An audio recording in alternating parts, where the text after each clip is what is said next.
Oh, hi.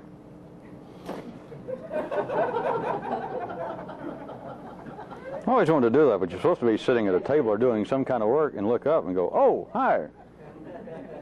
Like you just realized you were in a TV studio. Only a politician can actually pull that off, to my satisfaction. But to give you something to think about. That in all sincerity and convince you it's true that they're sitting there fumbling with papers and suddenly realize that they're in a TV studio, and just suddenly they realize the camera came on. Oh, cut all that. Here we go.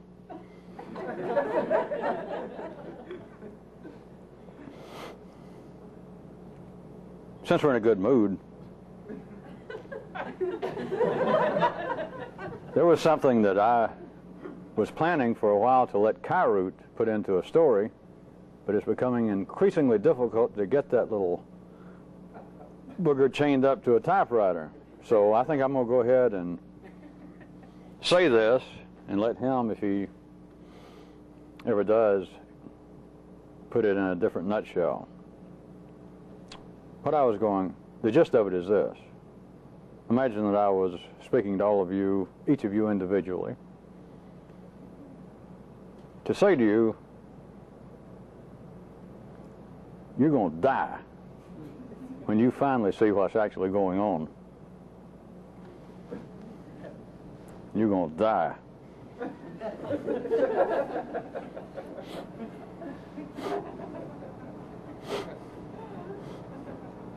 Now to the heart of the matter.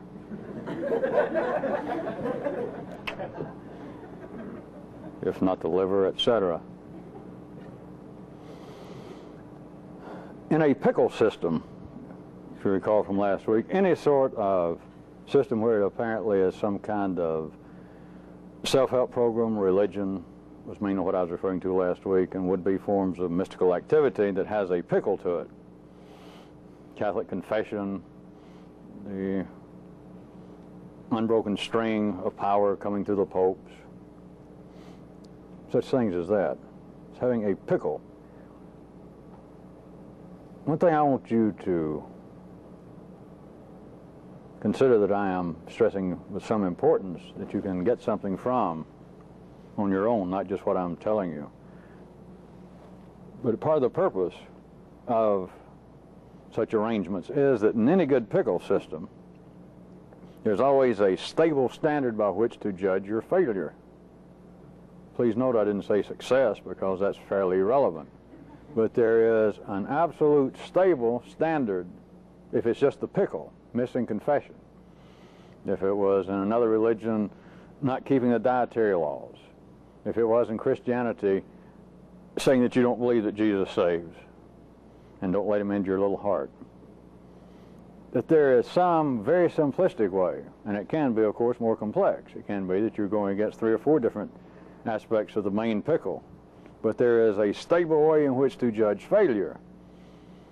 Whereas, in the way in which I have been doing this, the only sense of non-movement is in your own awareness that you are still molecularly you, which does not give the immediate specific sense of failure. That is, if you understand at all what I just said on your own. That is, withal, if I said everyone has got to understand this, and everyone who don't feel bad about it, then we'd have a pickle. We'd have a temporary pickle, and you could, some of you could say, well, I don't understand what he said, and therefore I do feel bad. Because the way he talked, most everybody understood it, but I didn't.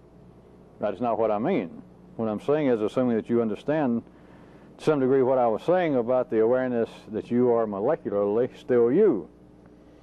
To have that kind of awareness is beyond the realm of this or that. It's beyond the realm of I am moving somewhere or I am going backwards. It transcends that. It is a non-pickle judgment.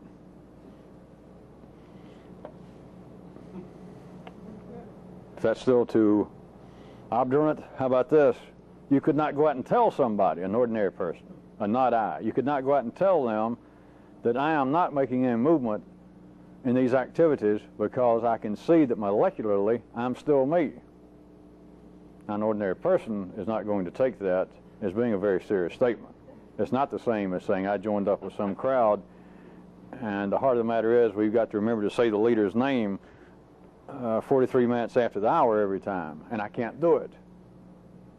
Whether people agree with you or not, they can see that there is a way in which to judge. If you have accepted that as being a standard of behavior, and you can't do it, then you're right. You're not making much progress. But to tell somebody that I have an awareness, it would really be a four-dimensional awareness, that I am molecularly still me. And even if you inferred like, that shows I'm not really getting anywhere. I'm not getting where I thought I should be getting. You're not going to get much sympathy. I doubt if you'll get much understanding. I doubt if you'll get much of a hearing. Because as always, having the potential of any pertinence, it's insane. Or at the very least, it sounds like the big E. It sounds as though it's irrelevant. Or it sounds as though it is. Can you pronounce insane with an E? Well, I could, but I have to go into my pseudo-Albanian dialect, and I don't want to offend anyone who perhaps would be of the Albanian persuasion, because it's a very poor imitation. Moving along. Also, since everyone is in a good mood and it's the holiday season, God knows what holiday it is, I'm going to give you a little piece close to the core again. Instead of just saying getting closer to the secret, I thought I'd fancy it up tonight. It is so good that I guess I should spend hours or weeks on this, and so I won't.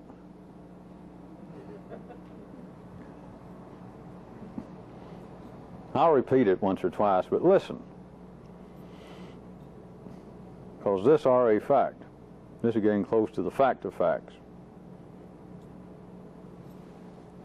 Is that life with all of us, with everybody, life does not wire up people, does not produce people. Forget my terminology. Just life does not born people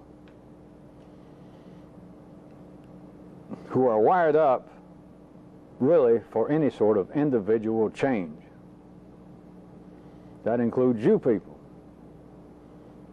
That includes everybody, right up until a very dangerous point, a very fleeting point. But people are not wired up for change, including you people, including people who almost are not non-moving.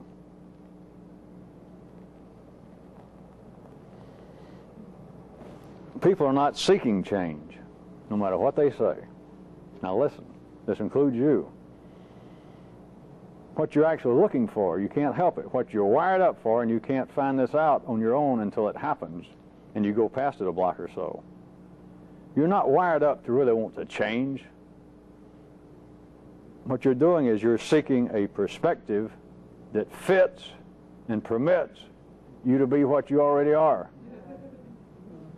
That includes you and Buddha and Moses and Abraham and Jesus and Confucius. That includes you, all of you, not just people who've been here a little while. That includes all of you people, and you need to see it. That doesn't mean that there's no escape. That doesn't mean that you finally do begin to escape from some of it, but you've got to see it. You've got to get past it. And it still stays with you like sweat, or at least like the aroma of sweat. Even if you could stop perspiring, the aroma is going to stay with you. To use one of my favorite horizontal manifestations, that is booze. I'll pull it out as another example. How can you explain, of course you can include a lot of drugs, but how can you explain the worldwide, non-stop popularity of alcohol? I just told you.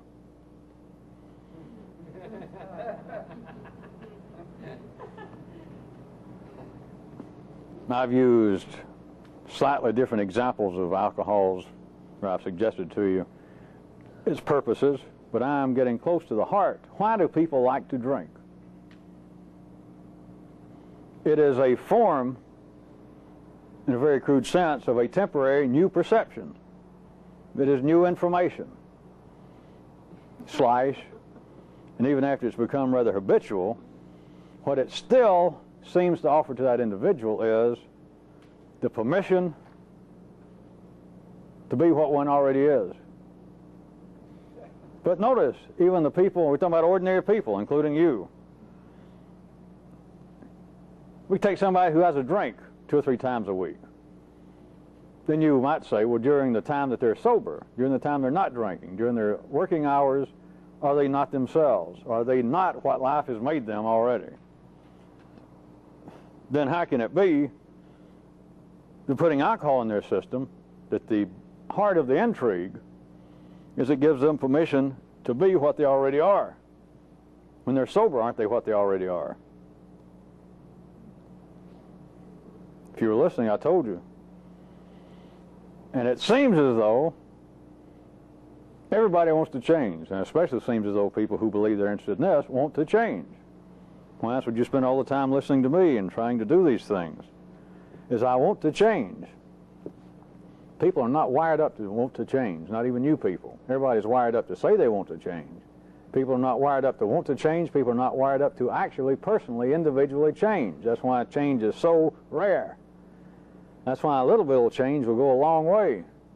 That's why a little poquita change will almost floor you when it begins to happen. That you're astounded. And once you get a block or so past it, I'll put a temporary description on it, that you could, with some validity, if you had to, you would state some change has happened. It's nothing like I imagine in quantity or quality. But God, it's staggering, and to tell you the truth, as far as I can tell, I directly had nothing to do with it. But between here and there, no matter what you try, no matter what fine things you write in diaries, what fine thoughts you think, what fine interpretations you may think that you have taken from something I said that sounded to be in the realm of the trans sequitur, you're still, all of you right now, you're not wired up. You don't want to change. What you want is a new kind of perspective, a new kind of understanding. That seems to be what I'm giving. But the end result that you want, that everybody's wired up to want, is you want to be permitted. And you want the information, these new maps, these paradigms, these worlds that I almost concoct, is they need to fit in to what you already believe. And it needs to give you permission to be what you already are. And that's it. That's why drink is so nice. That's why talking about change is so nice. That's why discussing so-called spiritual matters or intellectual or philosophical matters is so neat. Because you can talk about such things in a way in which it sounds as though you are changing. If you haven't changed, the proof of the way in which you can talk after 20 cups of coffee, to suddenly begin to repeat, to expand upon some would-be philosophical article you read, some aphorism that you plucked off the bathroom wall when you were doing your business between coffees. And there's this sensation that I am indeed changing. I never had such amazing thoughts as this. But all the thoughts you have, all the books of philosophy, all the books of mysticism, spirituality that you have ever picked up, in the ways in which you try and interpret and believe that you're hearing what I'm saying, it all is a seeking of permission for you to be what you already are. That is what ordinary people call enlightenment. That is what ordinary people call some astounding emotional, spiritual experience, is they finally seem to find somebody. They find a book. They're sitting there after years of reading, years of attending strange lectures, and they're sitting there in the middle of the night, gulping the coffee, doing it's all you got to understand. This gigantic web, this great four-dimensional genetic mosaic, and everything seems to be just right, and suddenly you read this one sentence, and it goes, pow, pow, pow, like you've been shot in the head or in the little heart. And you have this moment And you begin to see more in depth. You begin to see the connectedness of things. You begin to see that you're not that isolated from life. You see all kinds of things based upon what you already wired up to be. And you believe, I have had some real moment. I have now put a real definition, a living definition to the word epiphany. But if you look at it in a certain way, all that happened, it was as though that book, or perhaps you found it through some individual that gave some talk and suddenly seemed to have said something right then, released your spirit, set you free, opened your eyes, whatever term. But if you can look at it a certain way, all it did was permit you to be what you already were. That's what you're looking for. That's what everybody is wired up to look for. They can't see it. Nobody can believe it in theory. And I'm assuming all of you here are quite directly what I'm saying. It's not anything complex. It's just impossible to believe that it can't be absolutely true, and it are. It's absolutely true until you can get past that point. Everything you're looking for. How about the times that you really think that you've heard something great from me? How about the times that you really said, boy, by God, I got to write this down. Somebody lend me a piece of paper. The ones that you want to write on little stickums upon your icebox or on your mirror. Like, here is something, all my effort is worth just this. You go back and look at it. And if you had the kind of four-dimensional sight, if you could engage in a non-sequential study, a disciplined study of you, even if it took a split second, to you, and then that which seems to be freedom-giving to you, the kind of information, ideas, if you looked at it, all it was permission for you to be what you already were. And you take it as being, this is it, the ultimate liberation. The scales are taken from my eyes, the weight's taken from my back, the fat is lifted from my thighs. I am free to fly with the gods. Now this is the information I've wanted, and all it is. If you could translate it, no matter where it came from, translation from the Hindu Upanishads, from Buddha, from me, if you knew how to look at it, what it says was, there. It said, it's okay to be what you are. It would be saying, hey, it takes all kinds, there wouldn't be all kinds. That includes you, booby. And it is taken as being some spiritual, some metaphysical moment of great freedom. I am now on the right path. Now I'm going somewhere. And all it's done, it could have taken you a decade. And if you could go back and look at that statement, that idea, that part of some great spiritual philosophy, what it was saying was, you have permission to be what you are. That is the initial moment. That is everyone's first moment of liberation, of awakening, of enlightenment. And believe me, you're hearing me as simply as I mean it. And also believe me, that ain't much. That's more than most people. And yet everyone walks around, everyone believes that I am engaged in an absolute desire, a burning rage is driving me to want to change. And that's not true. Remember, this is not the end of it. I'm not trying to give you the terminal blues. But right now you're not. You're trying to piece all this together. You're trying to hear it in such a way, and you'll never be able to see this until you get past it. But you're trying to fit all this together. This, things you've read, things that some of you continue to try to read outside of this to supplement what you think I'm leaving out or for whatever reason. And what you're looking for, and you can't see it. I can tell you simply, in the partnership, and all of you will go, no, that's not true. Oh, there might be a little bit of truth in it, but it's not true in large enough degree to have any pertinence to me, and you're wrong. But what you're trying to do is you're trying to come up with what amounts to a philosophy. If it just be in a sentence, a couple of sentences, a philosophy that fits what you're already wired up to believe, what you were born to believe. Comma, you can't separate this, it's not two things now. But that's one description of it. And the other one is, and permission for you to go ahead and be what you already are. Whether it's a hot head, a hard head, overcome by jealousy, dumb, always suffering, always getting hurt. You're looking for a philosophy that permits that, and a philosophy that fits into that kind of life. And that, to you right now, would be enlightenment. That's when you would say, ah, you brought me along, you finally got me here, and I realize the kind of mental gymnastics or emotional arabesques, everything you've gone through, and you now have made me see. First time that happens, that's not true. All it is you come up with a almost fitting philosophy to what you already were wired up and forced to believe. That is the way in which your own circuits molecularly reacted to incoming energy. It fit that already, that you finally found what amounts to a map, a philosophy, a set of beliefs that fit over what you already wanted to believe, what you already forced to believe and to think, and also gave you permission to be what you already were. Not to change, but to fit what you already were.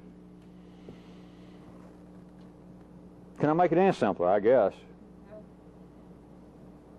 If you are a narrow-minded, I'm just going to use ordinary terms, narrow-minded, bigoted, prejudiced, pighead, glutton, clumsy glutton, what you're looking for from me, from religion, from some swami, is a kind of map that will suddenly get into your yellow circuit, and through whatever persuasions and rituals and hocus pocus, it gets in there, and suddenly you can accept what you think is a spiritual, intellectual, philosophical map, and it fits right over what you already believed, and it permits you to be what you are. This narrow-minded, bigoted, pig-headed, clumsy glutton, that is your moment of awakening. Wow! I can see the light.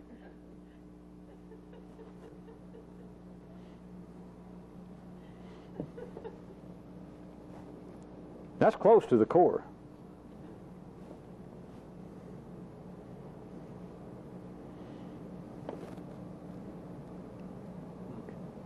So I guess we'll leave it.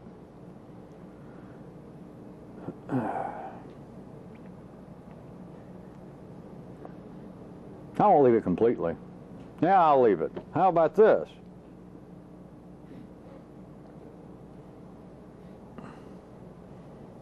It is generally believed in life by those specializing in such matters and by the ordinary public that within certain reasonable parameters, some of you keeping track, I guess, some weeks I forget to do things. Last week I gave you people who like to find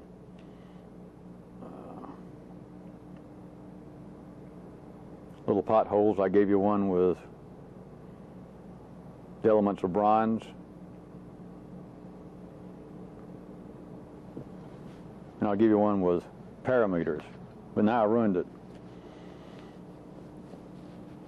It's like some of the devout Muslims doing carpets. Where was I? Back to the parameters, that they believe that it is possible that people within certain parameters can acquire abilities in almost any field.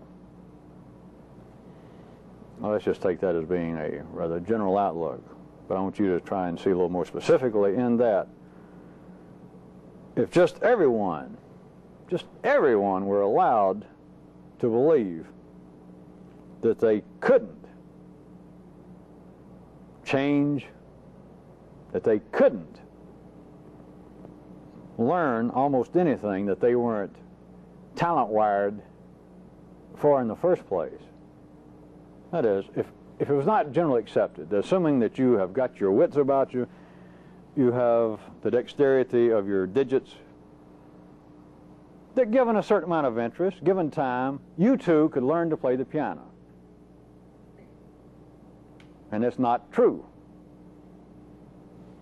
You too could learn, given the same kind of parameters that fit the physical requirements, that if you went and applied yourself, found a good teacher, spent the time, you could learn to sketch some. Even if you say, well, I only do little stick figures and I haven't done that since the 7th grade. But I've always been interested. I thought I'd like to be a painter.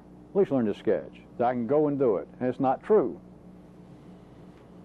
I just picked out two easy ones. People believe other things. I can become a better person. But let's stick with good, hard examples, because it's the same thing. Not just everybody can go and learn to play music. Not just everybody can learn to go paint. Not just everybody can learn to go and dance in a way that they can do it and other people look at it and say, that meets my qualifications as being dance. It's not true. But if just anybody, if just everybody were allowed to believe that,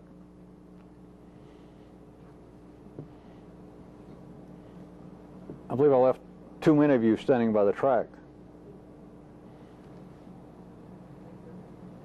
Be sure that you understand the preface of this, the beginning, is that it's generally accepted, you did hear that part, that you and everyone else, some of you are all fairly average people, you've got your physical facilities, your mental facilities, and if you had some interest, or if I said, I want everyone to go and take up a musical instrument enough that you can play and it sound like music. And if I said, all right, everybody can do it, go do it. A whole lot of you couldn't do it. Some of you have already been through some of this, and the partnership gave you some story, but some of you, to use everyday terminology, which is a fair representation, some of you have no musical ability and nothing will change it. Some of you will never be able to take a pencil and draw any sort of line that for people who are wired up to have an eye for design. We look at it, no matter what you do, you can go spend 3 or 4 hours a day, 5 days a week at an art institute, at a fine arts college, taking painting, sketching, perspective, anatomy. And no matter what you do, no one that has an eye for design, an eye for the arts, would ever look at what you did and give you spit for it. No matter if I said everybody can learn to go do that, and you went, okay, rah, rah, rah. You couldn't. But the preface that I'm afraid too many of you aren't hearing, not just those examples, I'm just using good, hard examples. You have got to understand what I'm pointing out, that it's generally accepted in life that that's not true.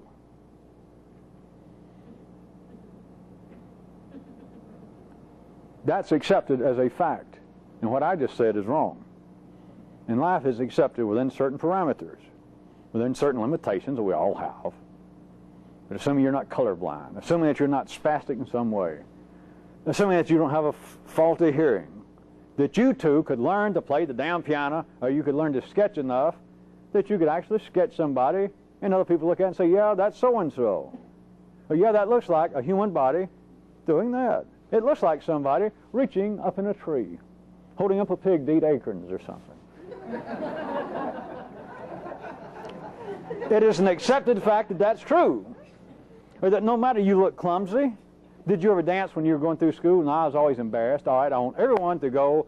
We're going to set up a ballet class. We're going to bring in a teacher. We're going to do aerobics. We're going to do stretching. And then we're going to get into actual ballet. And all you people, I don't care what you look like physically, within 3 months, all of you can leap across the stage and look graceful and do some steps. Everybody can do it.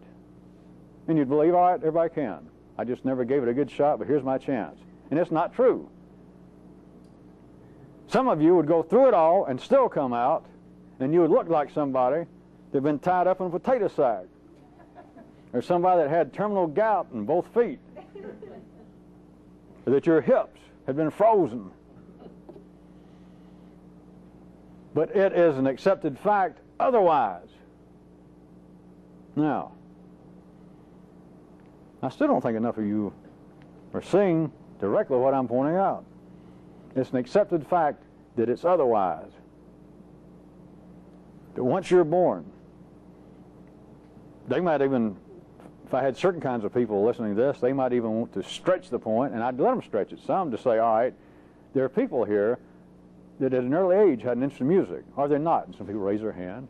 Some of you who listened to music, bought records, and had favorite artists when you were a teenager. Yeah. Some of you even wanted instruments. Yeah, that never got them. Yeah. Your parents couldn't afford it. Yeah. Or they thought it was foolish. Yeah.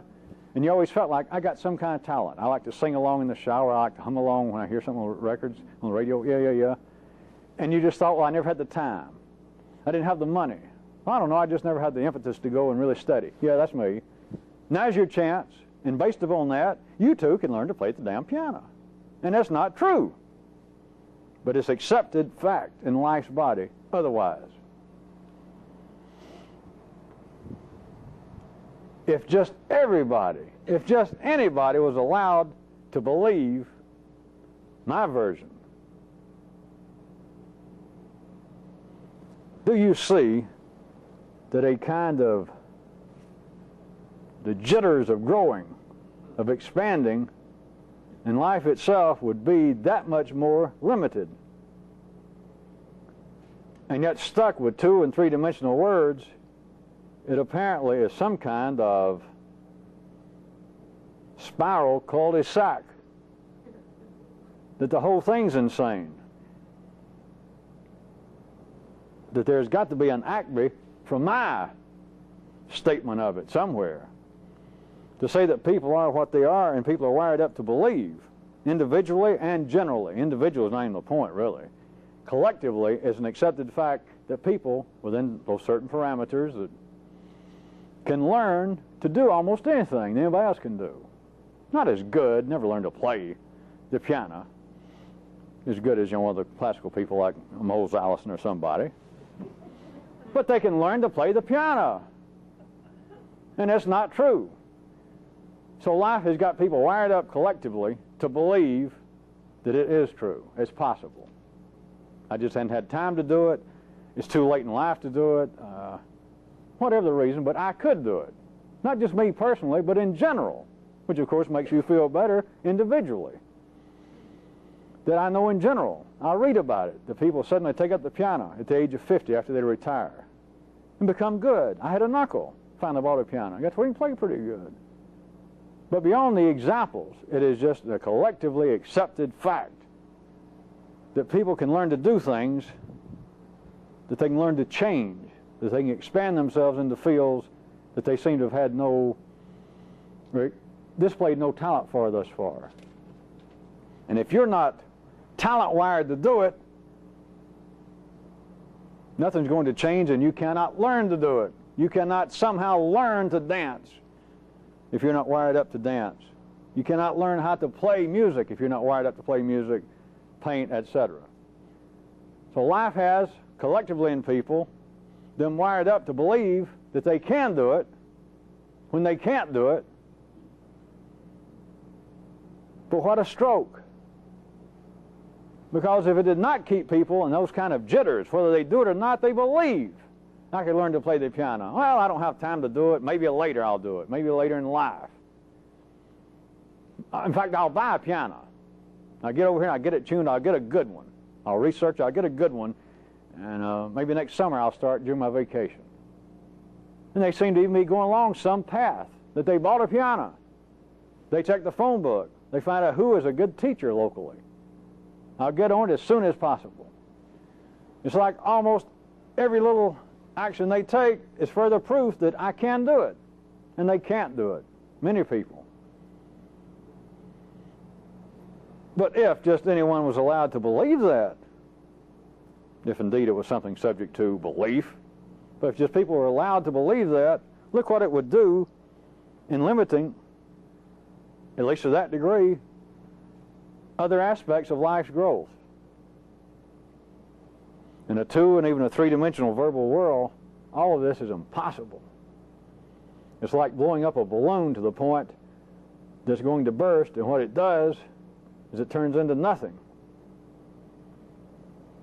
Or you suck all the air out of it, and it gets so big that it swallows you.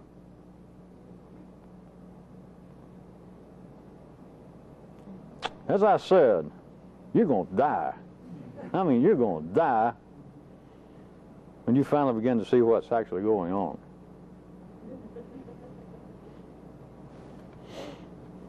Speaking of the arts, how about this? This has come up several times over the last few years, and it will continue to come up as newer people are exposed to me in these tapes. It's on this basis. Somebody will hear somebody out in life, or they'll read something out in life, and they'll believe that the person, or they won't ask me, hey, this person said something so astounding, surely, and they'll name somebody. Everybody from a rock musician to a contemporary novelist, or they'll look back historically and pick out a writer, a painter, and something that they said.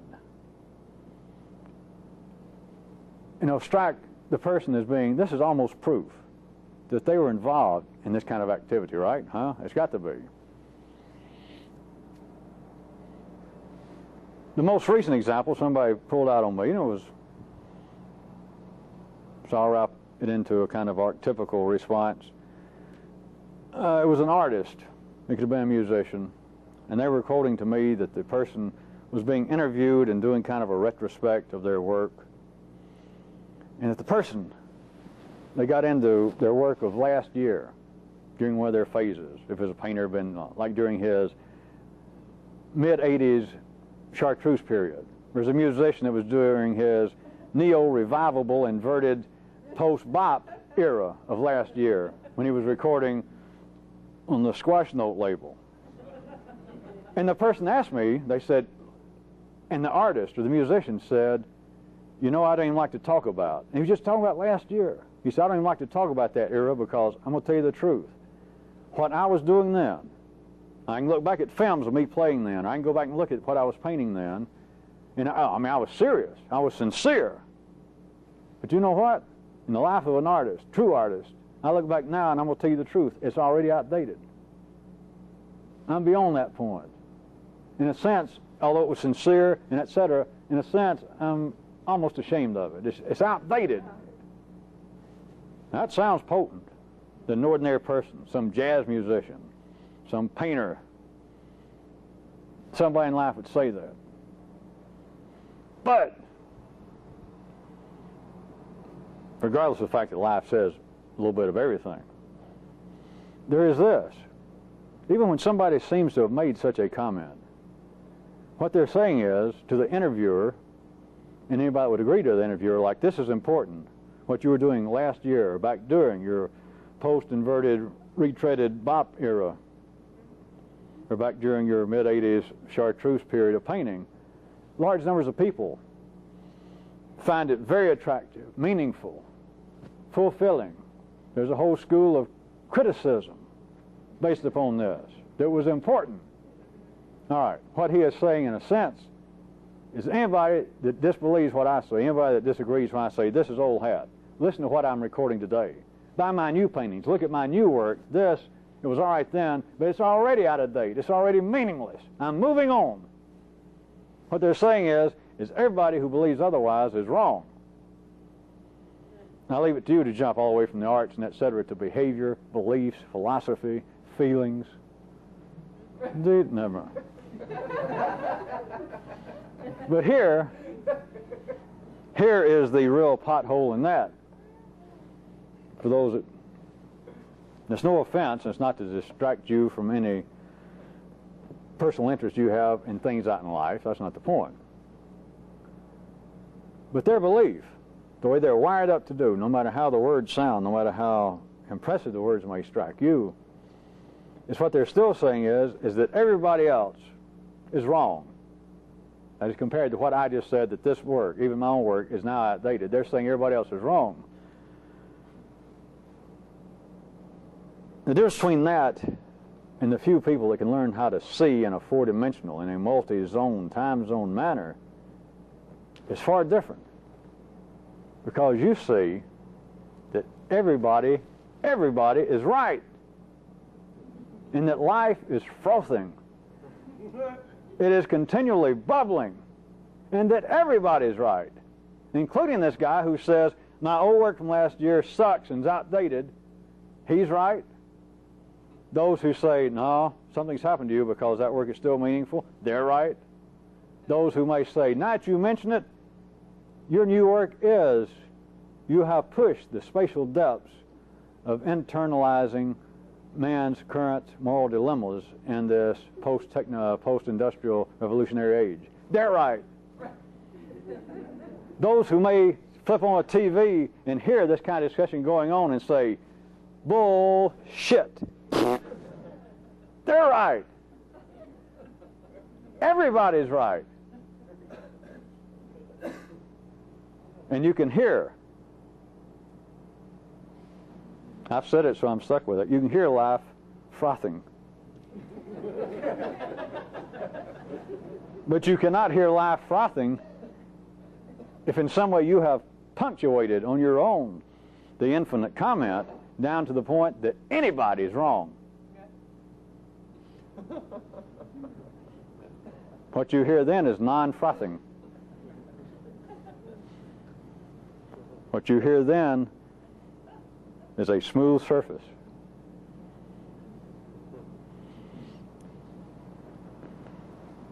Don't get hung up in me saying I was responding to people asking about specific figures out in life, because that's way beyond the point. You can like James Brown, you can love the paintings of Rivers, Picasso, you can read fiction if you must.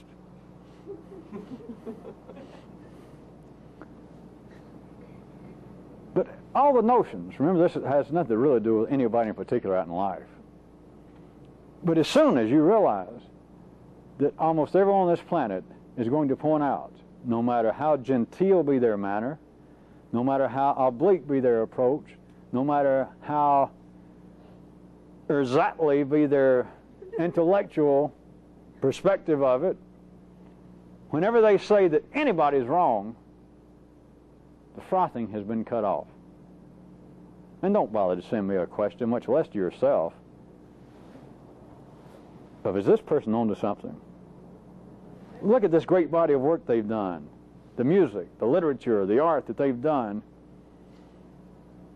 And plus, on top of that, they have a certain kind, it seems to me, and the partner goes, of an almost enlightened response to their critics. They let most of it go, but they get so far ahead of the pack that they can even point out that I understand criticism, I understand that, I understand the need for it in the arts and in life. But the following I seem to have built up. The critics don't bother me, but what bothers me even now is some of the fanatical following I have over my last period of work, over that last body when I was doing that trilogy about a man who fell in love with sawhorses. And what it had, the metaphysical meaning it had, the people who now have, I've heard about it in colleges, there are people sitting around studying my work and debating it. They missed the point, they're wrong, is what he's saying. The frothing has stopped. Because anyone who can see, sees, not theoretically, I'm putting it in words, and words do not mean, but those who can see that everybody is right. An emphasis should be on right, not everybody, because that just should be self-evident. But everybody is right. Everybody is not sort of right. Everybody is not mediocre. Everybody is not almost right. Everybody is right. When everybody is right, that's when you can hear the frothing.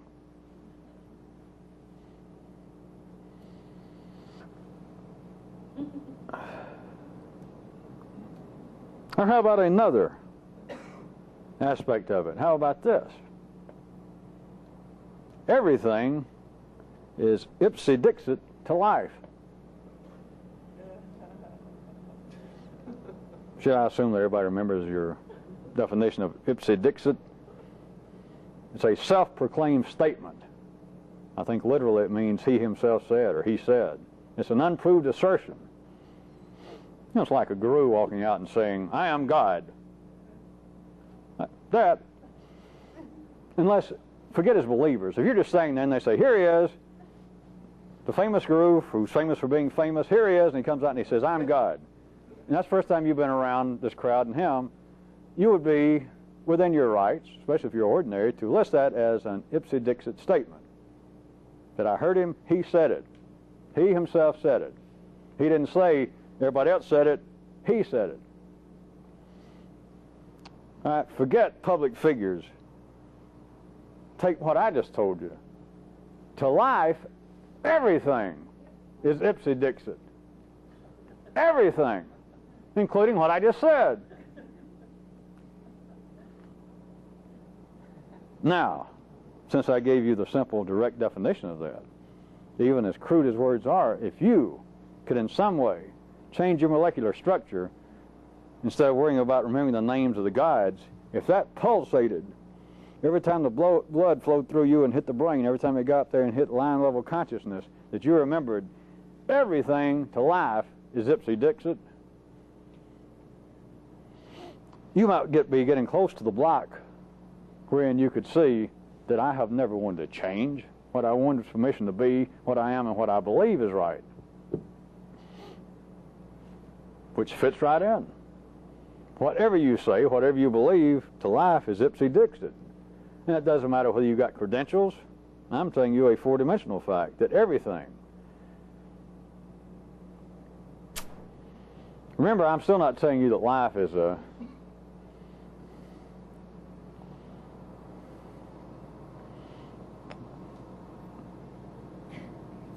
the body of life is really the big guy. I'm still not telling you that, and that we're simply little cells in the big guy. But to use an available comparison, if I could hold the mic down and I hadn't eaten and you hear the rumbles in my stomach, if I was dying of some kind of breathing disorder, you could hear the rattle in my chest. If I bent over and you could hear the creaking in my knees. To consciousness, to your own consciousness, these are, they should be, Ipsy Dixit statements. They simply are. They are unproven, self-serving statements. Whether it be the Pope, whether it be a drunk, whether it be somebody deranged, or somewhere in the middle of all that, you and the partnership, whatever is said in the body of life, falls within what I just told you. That to life, it's all Ipsy Dixit. And that's a fact, Jack. But thank God, until you get to the right part of town, that doesn't really have any great pertinence, plus you can't remember it, based upon the fact that it seems to have no particular pertinence, so. But it's all Ipsy Dixit to life. That could have some allegorical meaning, I guess, somewhere, but how about some of the things I know, especially some of the things I've said that were so important I had to write them down. I said them, and it was so astounding I had to write it down so I wouldn't forget it. Because that's the kind of thing I want to remember. That's the kind of thing that you want to live by.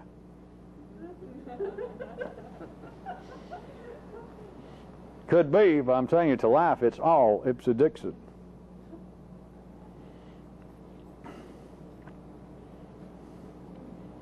And another thing. Another aspect, or another little master blow.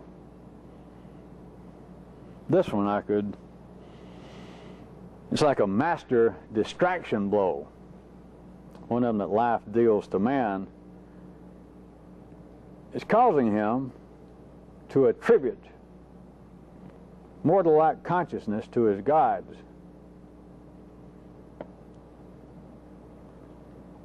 Based upon where Mercury and the moon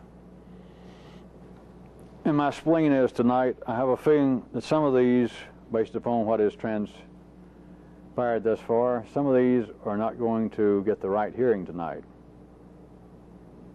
And I smell that this is one, because it is far too complex, it is far too simplistic.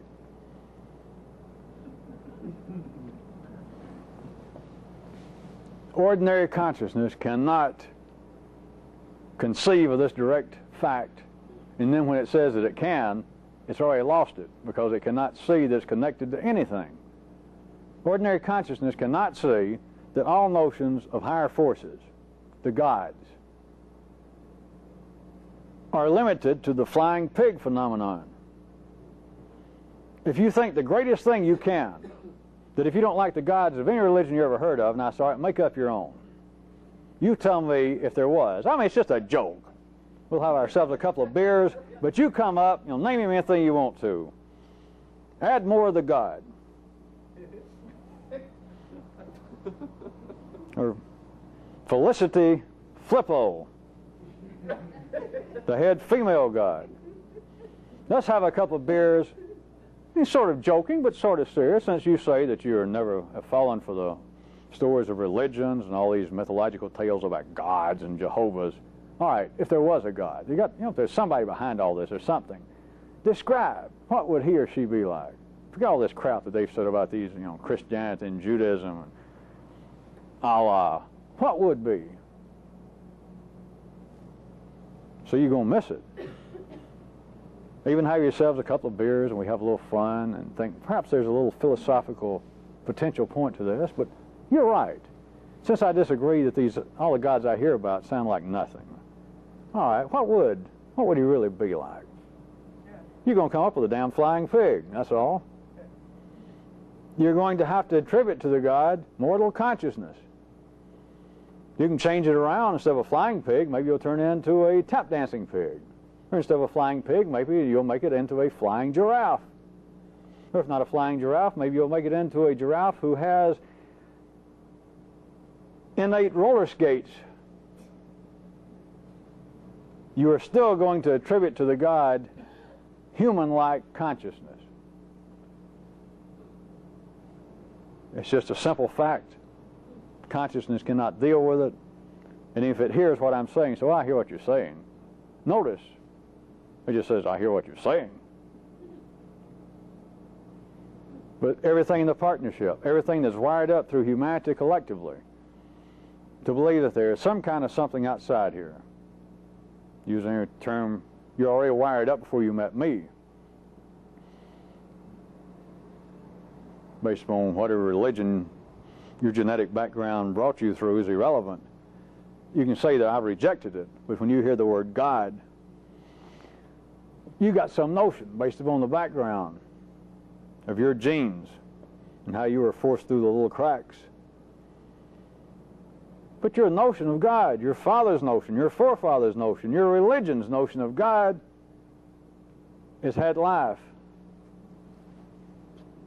Do another one of these master strokes because it has caused, especially if the religion is thousands of years old, nobody notices this. It is now so replete with ritual. The people running it, every 200 years they put on another layer of clothing and hats, and they got jewelry, and they get heavier and heavier. And then their places of worship, they get further and further away from the people. And too many people learn Latin, and so they changed, their service from Latin to Albanian. Then they quit talking altogether. They turn around, they mumble to each other. They keep making the distance, and more shit, and more layers of it. And it just seems to ordinary consciousness to reek, not just with antiquity, but with validity, with a kind of occult validity, a true mystical connection between these people up there and the gods, and perhaps a little of it spill on me by being here. But the gods that they say that they're worshiping, the gods that they say that revealed information, the gods that they say are ruling the destinies of this group, this tribe, this community, ask them to describe the gods. No matter what color the gods are, no matter how old the gods are, no matter what sex the gods are, no matter what religion the gods said they originally spoke in, their consciousness is human consciousness. They're flying pigs. They don't exist. It sounds as though it's something out of the ordinary, but all it is two ordinary things stuck together. Wings on pigs. But you don't see what a masterstroke it is. That everyone is wired up collectively to take this very seriously. Of course, in a real sense, once you understand what religion is, it is serious. But the notion of gods, as you've always heard, the notion of religion as it is now and put into words, is of the same importance as in sadly missed American Football League, United States Football League, World Football League.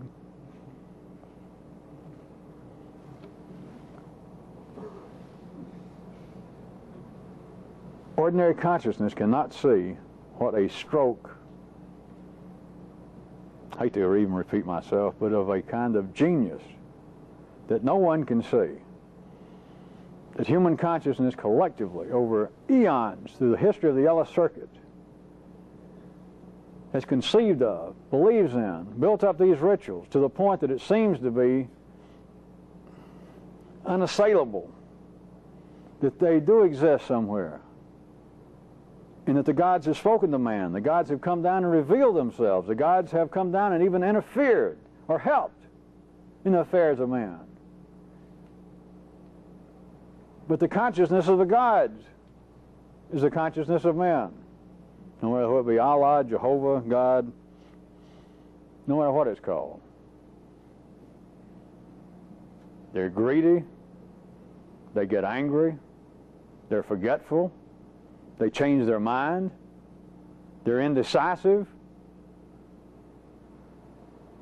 they're full of retribution, they threaten people, they scare people.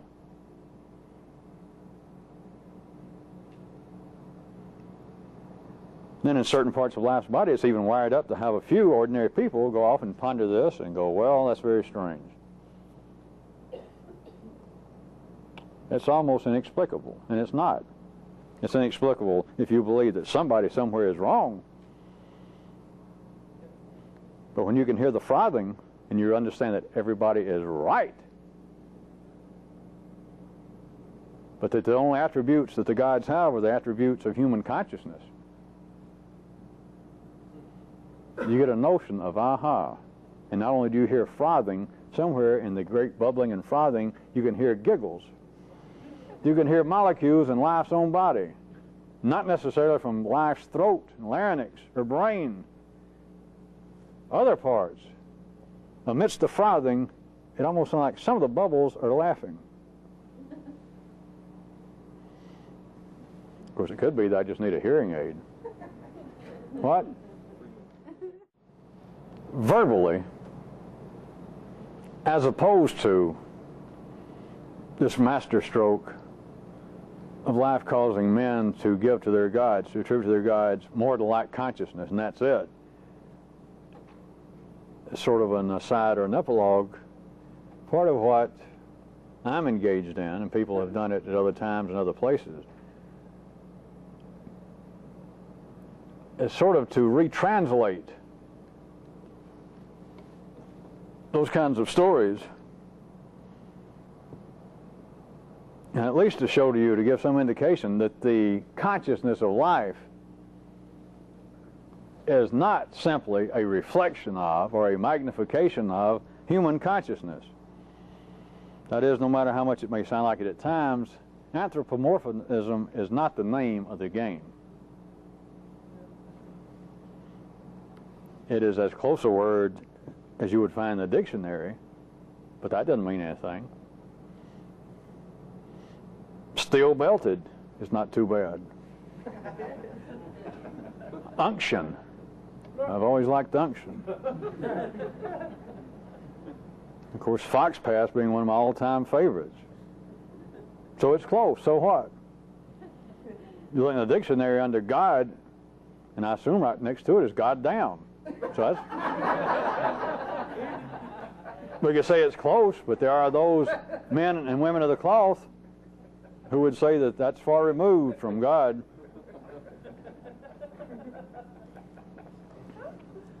I guess you can check with the Michelin Man.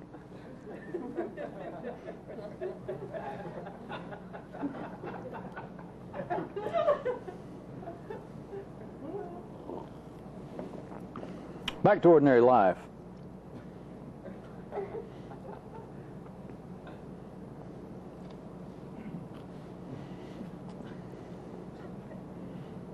See if you see any importance of this. I don't have any immediate plans, staying a second ahead of myself of how far to go with this, but these sorts of stories and comments pop up throughout history. Not excluding today, yesterday. There would seem to be a kind of important question arise from a sociological observation that is made. I'll use an example that even goes past just sociological into an apparent possible spiritual realm.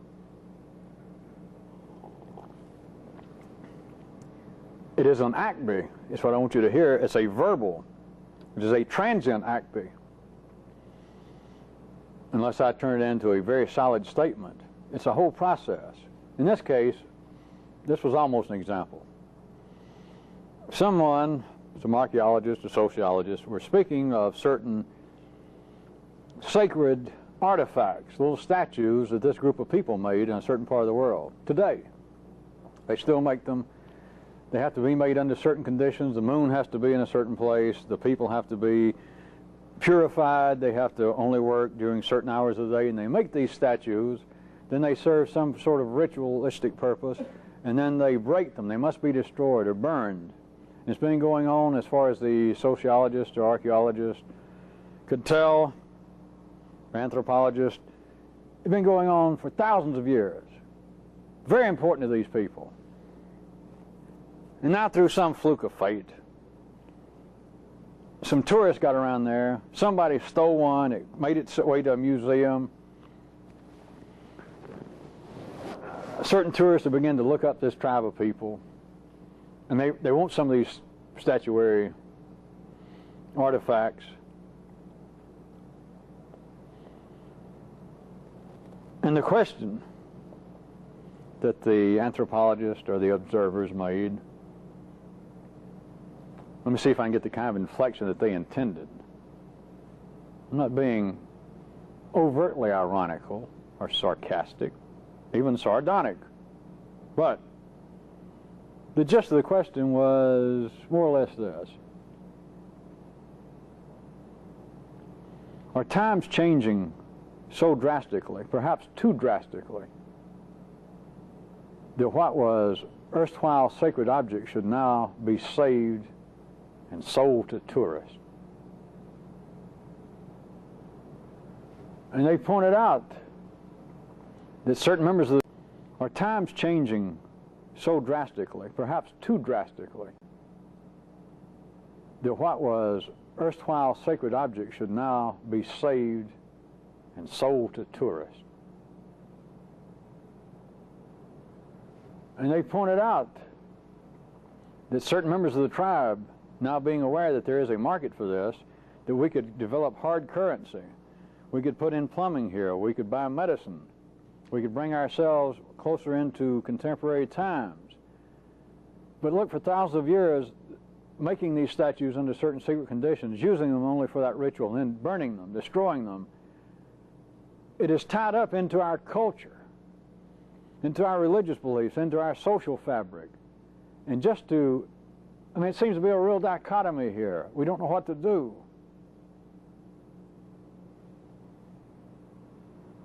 Is it too drastic a change? Are we letting ourselves be pushed into change too quickly? Is the price we would pay for a certain amount of hard currency and what it would bring? Perhaps extended life, better medical care, etc. Are we moving too fast? Should we sell our culturally sacred objects to tourists for the sake of getting medicine to our dying children? That sort of thing.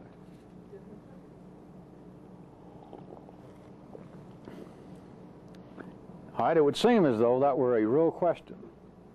And that if you were sophisticated enough that you could almost look at it from two different ways. But, well, yeah, I can see the chief of the tribe or some of the people in the tribe saying, well, the money from the tourist would help us now that we know something about antibiotics, now that we understand a little more about cleanliness and cleaning up our environment and getting pure water. And the money, here's an obvious way for us to get money. We got a ready market. People want these items. And all we got to do is sell them. Maybe we could even make up fakes if that was possible. If you were ordinarily sophisticated enough, you might believe I could look at this from two different ways. And that it does present, I can see how it would present to them a real quandary. Now, the way in which you would actually hear this kind of example, and the kind of ways in which I hear them, is you hear it on a television special, you read it in a magazine, in a newspaper, and you're removed from it, but it seems as though the question does have some pertinence, even though you're sitting there hearing it or reading it. The question is, are times moving too fast to do this to this group of people? That there is a question, the answer to which is yet to be realized. It remains to be seen whether, if they take this course of action, it's going to be too drastic and it will begin to rent the fabric of their social structure, or whether in fact it will improve their life in such a way that this minor infraction of their heretofore spiritualistic secrets, rituals, would have been worth it. It remains really to be seen. We can't really give a real answer to this, and that's not true. That example and any other example that life speaks of, here's what you may write down. You ought to be able to remember this. As soon as the time arrives that such questions arise, the answer is foregone.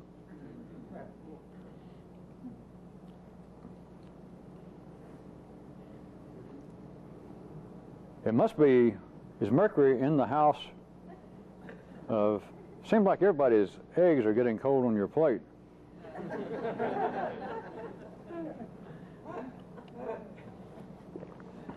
That's Southern mystical talk for all the cheese fell off your cracker. All the brie fell off your bagel.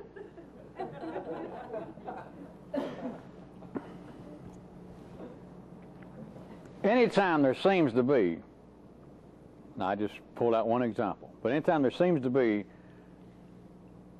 a change, a potential change going on in some part of life's body, some part of this planet, some group of people, and there seems to be a real, potentially serious ambivalence of possibilities that may seem that if this group takes this course of action, if we ponder this, it would be a great change for them, and there are certain areas and aspects that would surely improve their lot, but there are other aspects that would obviously have a negative payoff. Maybe the time's not right. Maybe there is no answer to this as of yet. Maybe we cannot say whether this kind of action should be taken at this time or not. Perhaps this is premature. If the question arises, there is the answer. Believe me. Now, forget all about religious artifacts. Forget all about out there. Remember in here. Questions seem to arise. Should I do so-and-so? Would it be too drastic? Perhaps I'm being premature. Perhaps that's asking too much of me. Or if I did that, what if I did that? What would that do to me in other areas? What would that do to my social life? What would that do to this and that? I don't know. Something in me seems to say that I should do this. But another part of me points out that there could be negative ramifications. Since I just thought of it, since it just came to my mind, I probably shouldn't make a decision right now. To make such a decision in this short length of time, that is, I just thought of it, to say the very least, is very likely premature. I'll have to wait and see if an answer develops itself. As the Midwestern mystics used to say, duck flop.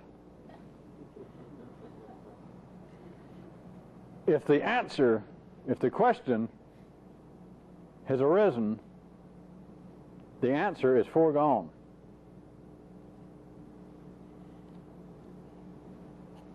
Is it too drastic for us to sell our religious artifacts to the public? The person doing the story, writing the article, can point out, well, it may be many months, if not years, before you have an answer to this. The people in the tribe, they're already debating it. They're setting up a special council that's going to meet first part of next year. They're going to have to vote on it. They're going to have to call in some of the shaman from other tribes to give their opinions. There's going to have to be a lot of work going before we get a real answer to where any of us could even surmise, to even guess what the answer might be as to whether they're moving too fast. We don't know whether next year you'll be able to travel over there and buy these articles or not. We can't say. I can say, and you can say too if you understood this, if the answer If the question has been put forth that suddenly it seems, of course they blame it on change of circumstance or attribute it to change of circumstance. But suddenly, so we never been confronted with this, and now we must ask ourselves the question, should we do this? Is it too drastic? Is it premature?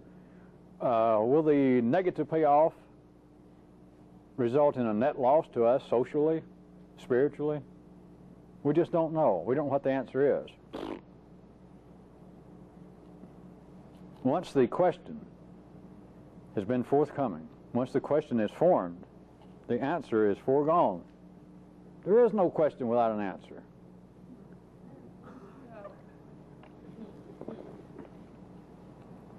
Now, I don't mean there is no question without an answer, and I don't mean the answer is hidden somewhere. The answer will come in tomorrow's mail or maybe next year.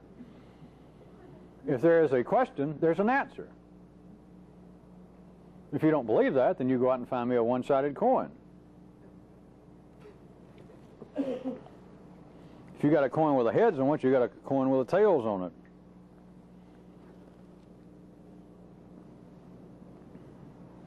If you in the partnership discussing your own tribe, if it has a question, the answer is foregone. You can set up all the blue ribbon committees you want to. You can decide that it's too soon to give an answer. You can decide that you need more data. Some of you could even decide you need more data. And some say tomato. But we, in this part of the country, are off Broadway, so we don't have to pursue that line of reasoning unless you say potato. And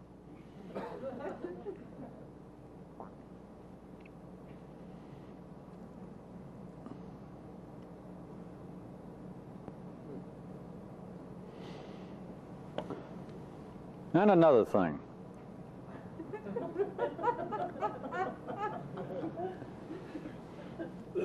Let's go back to some physiology, since I know things that nobody else knows.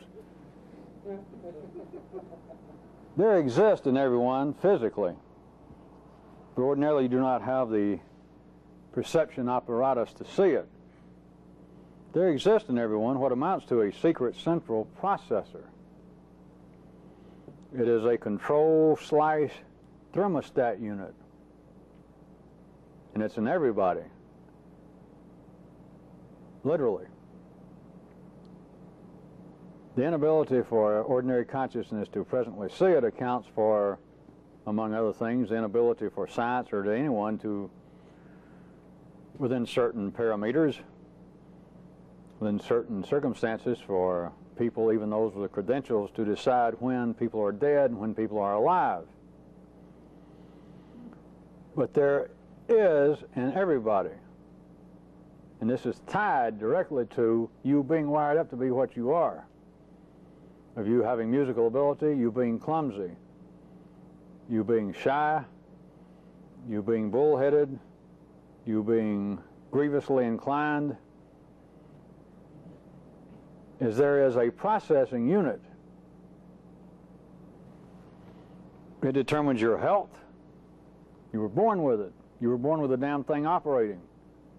It determines your health, it determines your energy level, and it determines your abilities.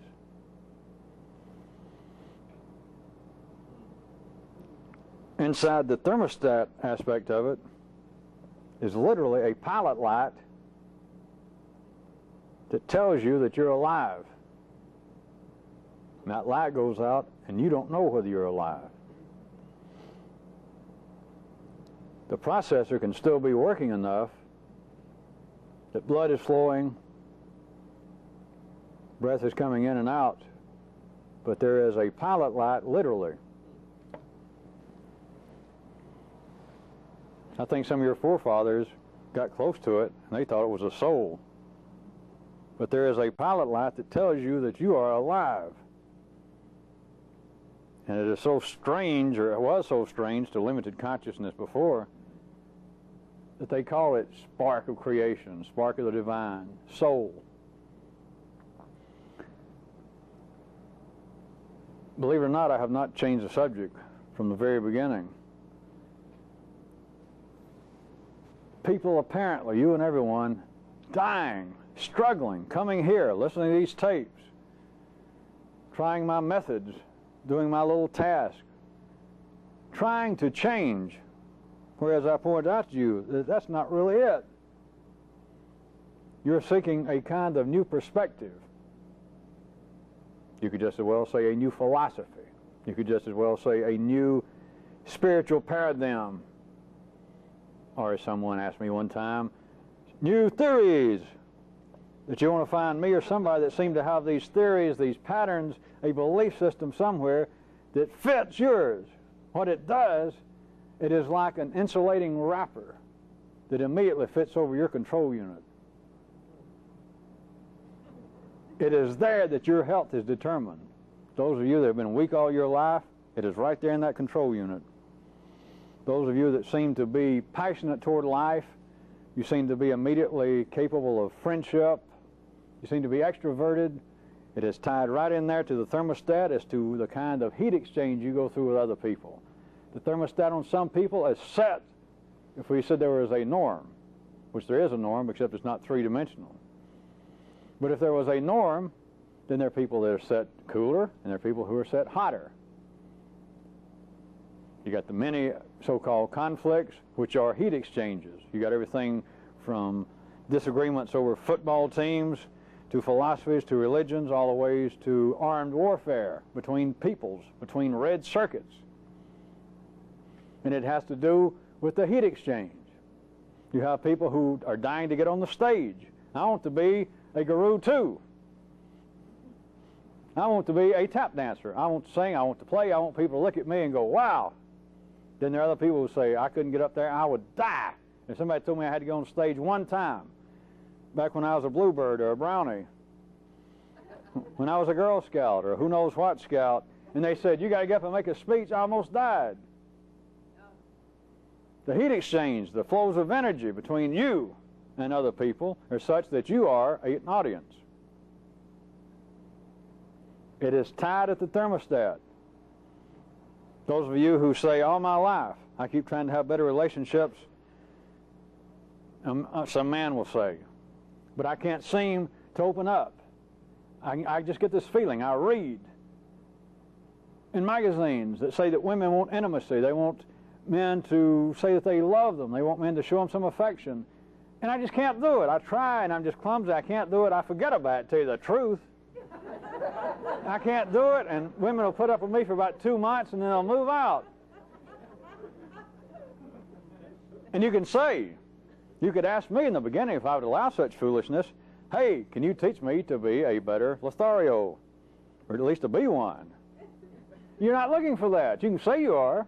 You can say, well, I keep taking these tests. Every time I see a McCall's or a Playgirl or a Playboy or anything that says, take this test and find out how you can change yourself to be a better male lover.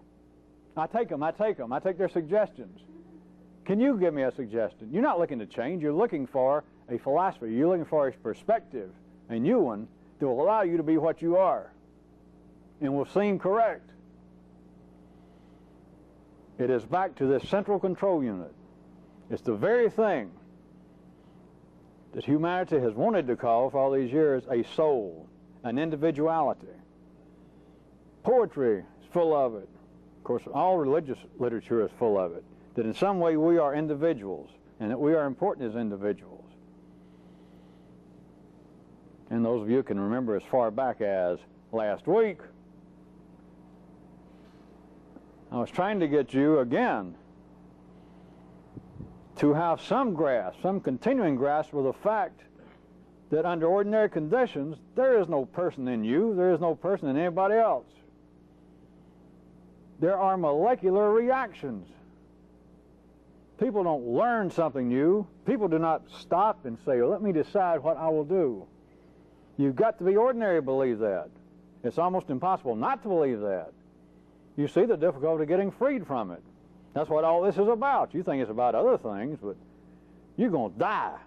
You're going to die when you find out what this is actually about. You're just going to die. You think it's occult and it's mystical and it's indescribable, which it is, but it ain't indescribable for the reason that you think.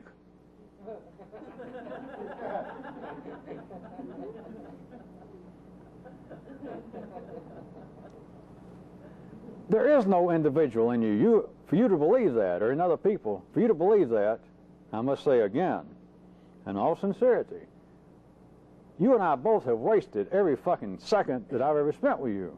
If by now you don't have some continuing grasp of the fact, as alien as it is, as discomforting as it is to the partnership, as almost nearly impossible it is to believe for any length of time, there is nobody and anybody else. They're molecular reactions that they cannot change. They're not that much different from a dog. They've got higher circuits, they can take in energies, but it shows that you know nothing about what's going on. You don't have to worry about that you're going to die when you find what's going on, because you ain't even close to it. And that is the most charitable understatement I've probably ever made. You're not even close. There's no chance of you finding out. There's no chance of you even knowing anybody that finds out. There's no chance of you recognizing or suspecting anybody else found out. But what has always passed for some kind of cosmic, holy spark, some form of true individuality, what they're talking about, without knowing it, as I'm giving you a more specific, a more contemporary, a more useful description, it literally is like a central processor. It takes in the energies, and based upon the way that in which you are already wired up, that you were born, based upon your own genetic patterns, and it has its own thermostat. It keeps you alive, but it makes your temperament what it seems to be. It takes in the energies, and you process them, and you can say, I'm trying to change, I want to change, and you are not really wired up to change. You're wired up to seek out a philosophy, even if you find it in a comic book, even if you suddenly read an Ibsen play or a Shakespeare sonnet or a line from somewhere that seems like this is wrapped up life. Treat your fellow man as you want to be treated. And you think that wraps it up? That's it. Maybe I can't do it right now, but that's it. I know that's it. I'll change, I'll work to get that place. It's not true. If that indeed becomes what seems to be a satisfactory, if it got to be, a satisfactory dictum to you, if that was the belief, all it's done is fit into what you were already, your processor was already wired up, the temperature gauges were set, that molecularly, the sound of that, and the way in which molecularly your yellow circuits, your brain, translated those words into pictures, into other words, into your own experience. Not what's going on, but your experience, your perception of what's going on, your molecular reaction of everything that's going on. The closer it gets and it seems to fit, there's your moment of epiphany. Free at last, free at last. Great God Almighty, I can be me. I can be a fat dumbass. I can be a clumsy dullard. I can be a greedy glutton. And it's all right. It's heaven. I am awake. I am enlightened. Well, I'll say this. If you remember what I told you and that ever happens to you, then I can tell you this, as a few of you know, you have then, if not taken a step, you have finally stood up. You then have the potential to see something. But it can take many, many, many years to realize that up until now I have not really tried to change. I believed I have. I would have swore I had. All you got to do is find those first moments that seem to be, I have found the freedom. I have found that idea, that philosophy, that expression of a philosophy, that's it. I know it's it. Maybe I can't live up to it and I can't fit in to this pattern completely, but this is it. This is where I'm going to devote my energies. You just found something that almost fits your present philosophy, your present view, and it almost permits you to be what you already are. Tell you one more time, the simplicity, you just can't see it. Because you can ask, well, if everybody is what they are, why aren't they satisfied? And you can't see it. You can't see it until you can be it. You can't see it until you go through it.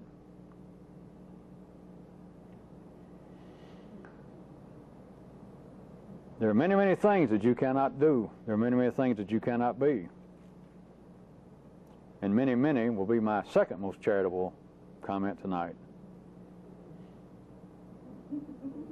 And you can't really be anything differently until you find out that all notions already of change, of enlightenment, are exactly what I just described to you.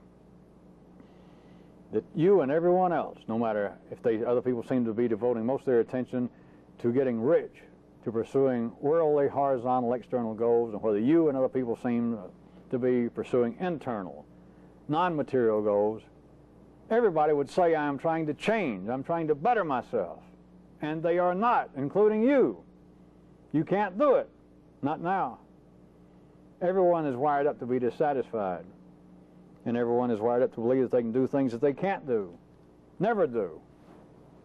Because to do otherwise, life would be limiting itself. If that sounds too exotic, how about you? What if you individually were allowed? That suddenly I said, look, there's a whole bunch of stuff. I'm talking about a whole bunch of stuff. Let me put it to you this way. Everything you can't do right now, that's it. You'll never do it. What you can do now, that's it, baby. Forget it. If I just said that and everybody was struck with it, that became reality to you, in a sense, wouldn't that be a shame? I can tell you this, life would take me around the corner and tell me, you shouldn't have done that. Of course, once you realized it, a whole bunch of you would probably gang up and come to me and say, you shouldn't have told us that. Even if it's the truth, you shouldn't have told us and made us see that. But look, what I was getting at, besides that humor, is look how it would limit you.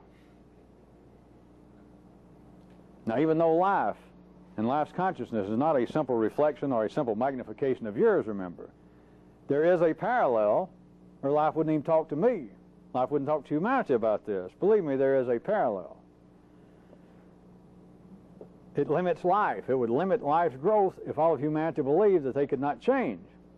Of course, in believing they can change, ... You fill it in. I've never told you that. I've never carried it past that point, if any of you ever noticed. I know I have. But it would also limit you. So look what it would do to life. It would limit you as an individual, but look what it would do if just anybody, just everybody, could believe that, all right, what I can do now, the talents, the abilities, what I am, this is it. I'm not going to get any better. I'm not going to change no matter what I do. But even if that's true, now we're tearing, where I am renting three-dimensional reality into almost useless pieces, but so what? As long as people believe that I can do anything, that I can change, even though, if possibly what I told you was true, that they can't. As long as they believe they can, what happens? Everybody keeps trying. ... If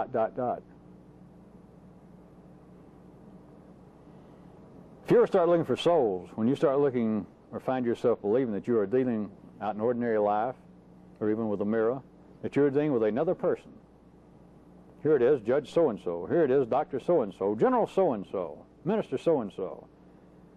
And here's a person of substance, 3 degrees, been around the world, written 10 books, looks intelligent, and you say, let's talk. Can we talk? Come over here and sit. I've always wanted to speak to you. May I have your opinion? I know that you'll do the right thing by me. I know that you're a fair man. I know that you're a reasonable man. And you find yourself believing that inside General so-and-so is this little teeny general. Inside Minister so-and-so is this little bitty rabbi or minister that's in there and knows a whole lot. And he's up here in the brain. If the big guy, the big general or big minister, gets too out of hand, this little authoritative general and rabbi and minister will say, nay, nay. Of course, ordinary people can't notice if that's true. Where is he in me? I ain't got one. Everybody else has got one. No, they don't. So whenever you believe that, I'm giving you, just for tonight, I would suspect that someday I'll come back to this, there is literally, physically, I know where it is. There is what amounts to, and it's physical. It is a secret, right now, central processor that is also a thermostat. It tells you that you're alive. It makes you temperamentally what you are. It makes you either an intrinsic audience or performer, and it determines, through the processor itself, determines your health. It determines the amount of energy you seem to have, the kind of passion you have for being alive, and it is the controller of what you would normally think of as being your talents, your abilities. And it's there. It is physically there. It's there, whereas so-called personality is not. That is a little person that's in you. It is all molecular reactions. But I am suggesting to you I wouldn't even bring it up and put it this strongly. This can truly be used, not to manipulate people, not to use people, for those of you who still think that that's possible. But in dealing with people, that you're not just simply dealing with some mechanical, reactionary nobody, or those of you wired up to be around what seems to be your social betters, that you're dealing with somebody who is more insightful, more alive than you are, in as much as, according to Forbes, they're worth $20 billion. They got to be a better person. Or if they do have 7 degrees, wherein your temperature is not even hardly that high. If instead of that you remember that I'm telling you, and some of you will be able to feel some of this, there is a central processor. And some of you all your life have seemed to be sick. Some of you believe that you are by now psychosomatically ill, which is duck flop squared. You can't be psychosomatically ill unless you got a psycho or a somatic. All you got are molecules. They seem to feel all right or they don't feel all right. And it doesn't matter whether they're in your head or whether they're in your ass or whether they're in your digestive system. This processor has determined your health. It will determine, if nothing else changes, it will determine how long you live. It determines, into the realm that nowadays is still looked at as being the great question between heredity and environment, and the parts both play. Whether you go around chain smoking, whether you drink alcohol all the time, whether you eat fatty foods, whatever the current thing is that life, and through its ordinary sources, has said this will cut down if you go around and you breathe, as a hobby, asbestos every night. This is proof that you're going to die sooner. If you drink 20 ounces of alcohol every day of your life, we can statistically show that you will die 7 years younger than those who don't drink, and etc. So we can say, well, there's no doubt. The environment does play a part. You've got to be able, some of you, surely, make me believe that some of you see past that. It's an acme. It's a fact that everybody who drinks that much dies sooner. But everybody doesn't drink that much. Some people drink that much, some drink half that much. A lot of people won't drink at all. A lot of people won't stop the people who are drinking from drinking. A lot of people who don't drink try to drink and can't drink. Some of those who don't drink and see people who don't drink never think about it. Some of those who drink wish that they didn't drink. Some of those who drink say, I'm glad I drank. Some of those who drink, they all think that some of the other group is wrong. But you got to be able to see that everybody is right. And life is just burbling. The processor has determined it. It makes you believe that certain areas should be changed, certain areas can be changed, that the thermostat can be turned up or down. That is, I can change my personality, I can change my emotional states, I can change the way in which I have been emotionally traumatized, and ordinarily people can't. Once you get past that point, once you have your initial moments of epiphany, of discovering,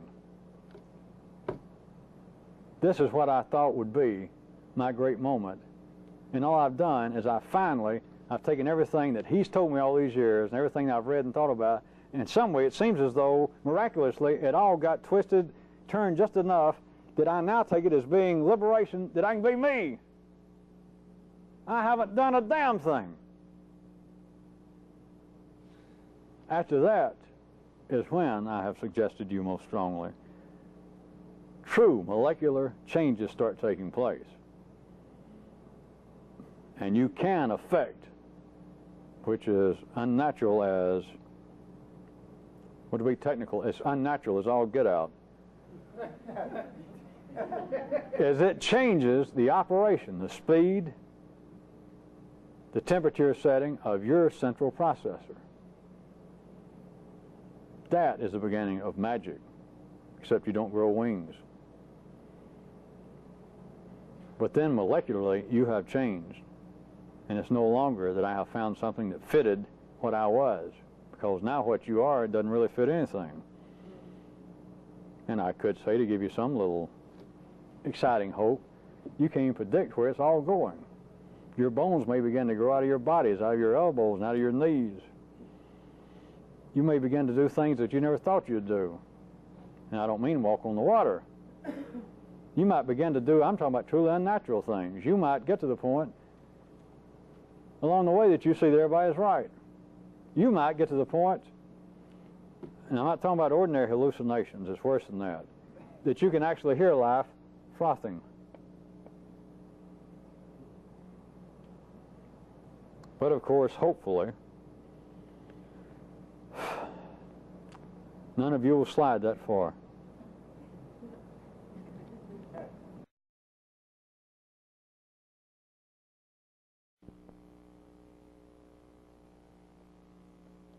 They're both rolling?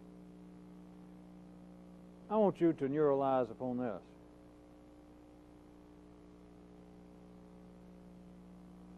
Why is there nothing funny about being happy?